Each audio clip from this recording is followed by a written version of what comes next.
RDO గారు, sir sir నమస్తే sir. నీకు నేను ఫోన్ కొట్టినప్పుడల్లా 2 లారీలు పంపుతున్నావు, లేకపోతే పంపుడే లేదు. నువ్వు మొన్న అమెరికాకి వెళ్ళి ఫోన్ కొడితే 2 లారీలు వచ్చినాయి ఎన్సాన్పల్లికి. మళ్ళీ ఇప్పుడు నేను ఎన్సాన్పల్లికి వచ్చిన గవ్వే 6 లారీలు తప్ప మళ్ళా లారీ వచ్చింది లేదు.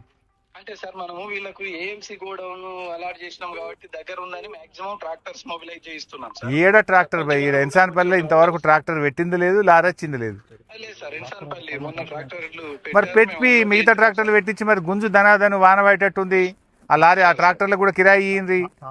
కిరాయి ఇస్తున్నాం సార్, వాళ్ళకు కూడా ఇస్తున్నాం. ఆ ట్రాక్టర్లు కూడా దించుకుంటలేరట, 2 రోజులు ఆపుతున్నారట. లేదు సార్, మొన్నటి తొందరనే అన్లోడ్ చేయించినాం సార్. వీళ్ళు ఇవాళ కూడా అన్లోడ్ చేయిస్తాం. 2 రోజులు పట్టిందట. ట్రాక్టర్ అన్లోడ్ కావాలంటే నేను మాట్లాడుతూ మాట్లాడదు మధ్యలో. సాయంత్రం పోతే రేపు పొద్దున వచ్చింది.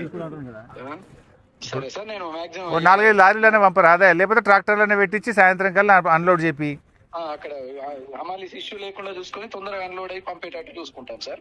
ట్రాక్టర్లు మొబిలైజ్ చేద్దాం సార్. నువ్వు ఎన్సాన్పల్లిని తహసీల్దార్ని తోలిస్తావా, గిరిదావర్ని తోలిస్తావా, తోలి ఈడ పెట్టు ఫటాఫట్ లారీలో ట్రాక్టర్లో పెట్టి కాల్ చెప్పి సార్ సార్ మనిషిని పెట్టాడు ఒకరిని ఎన్సాన్పల్లి. Sir sir okay sir.